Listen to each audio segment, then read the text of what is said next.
What the fuck, man? A knife? Shit. He went so quick from there. Suddenly, Josh had been thrown to the asphalt with Brian on top of him. He was punched in the head, the face, and the stomach many times, and was also kicked a lot. Josh struggled to get away from Brian's grip, but it was no use. Josh was stuck and had to take the hit from Brian. It took a while, but Brian stopped and stared at the knife which had been thrown outside together with Josh and Brian. People gathered outside the school and watched as Josh tried to catch his breath underneath Brian. Brian picked up the knife and stared at it for a while. "Brian, that's enough! You don't want him dead, do you?" said a friend of Brian. But Brian didn't listen. He stared at Josh, and then at the knife, and then at Josh again. He started to laugh hysterically. "You little shit! You are gonna pay, you motherfucker!" Brian grabbed Josh's hair and pulled his head backwards with his throat fully visible. He grabbed the knife with his right hand and raised it while still laughing. "Brian, stop! What the fuck are you doing? I'm going to kill this little brat!" He raised the knife, aimed at Josh's throat, and just in that moment, everything went in slow motion for Josh. He closed his eyes tightly, and all the noise was muffled, and all he could hear was people quietly screaming. He suddenly felt all Brian's weight get off him at the same time. A quick motion went past his body. It was like a shadow. Was it a ghost? Some kind of spirit? Was he even dead yet? Josh slowly opened his eyes, and his hearing began to heal as he heard a scream from Brian about 5 meters away from him. The screaming continued for about 10 seconds, then suddenly fell weak and stopped. Josh opened his eyes, and everything was really bright. Then he saw it. Brian's lifeless body with failed stab wounds in his neck and chest. Everyone was there. Everyone was screaming. Students were staring. Kids were running all over the place. Teenagers fell to the ground. Teachers were just screaming. Everyone was there. Everyone saw what happened. All of them were screaming. Josh felt something grabbing his arm and someone dragging his body against the ground and then into the school basement. Josh was scared and confused. He got up as fast as he could, with his heart beating so hard his entire body was shaking.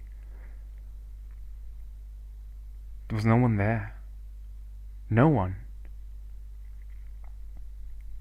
A bright light suddenly switched on, and there was the new kid. His tall and slender body formed a shadow in front of Josh, and then he saw the most horrendous grin on his face. The kid was holding some object and raised it and aimed at Josh. Then everything went black.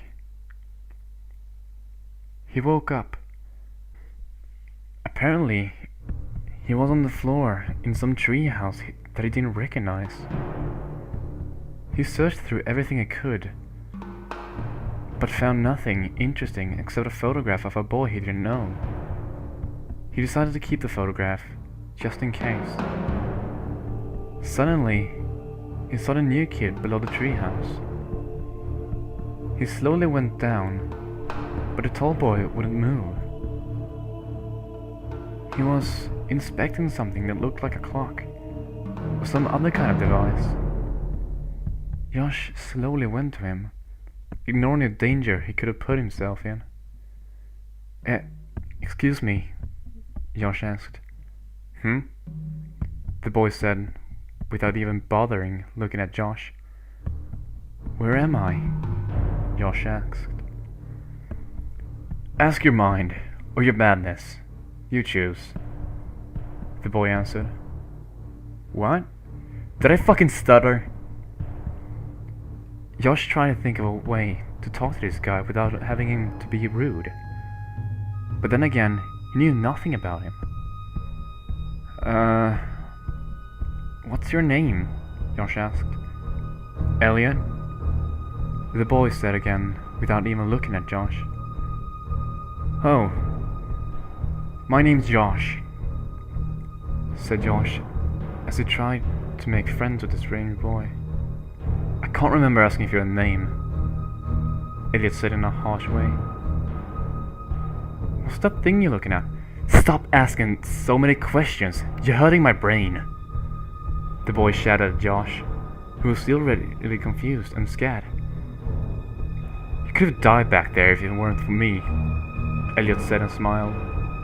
You were there. You killed Brian. One less idiot in this world. He was meant to die soon enough anyways, Elliot said, amused. Josh looked around and all he could see was trees. It didn't hit him that the treehouse was in the middle of the woods until now. What are you going to do now? Why are we in the woods? Why did you kill him? What did I tell you about the questions? Elliot said in a rather annoyed voice. Sorry. We're in the woods because it's quiet here. I can't think straight with dumbasses like you around me all day. Hey, you took me here. I don't even know where I am, Josh said, scared and confused. Elliot looked up at Josh, and then back on his clock. I just need a break. To let time pass, you know, he said. Josh ignored him and walked around the forest. There was no one else but Elliot and Josh there. It was quiet, empty if you will. Josh slowly turned around to see if there could be any clues to where he was, but then realized that Elliot had disappeared. Stay tuned for the next part.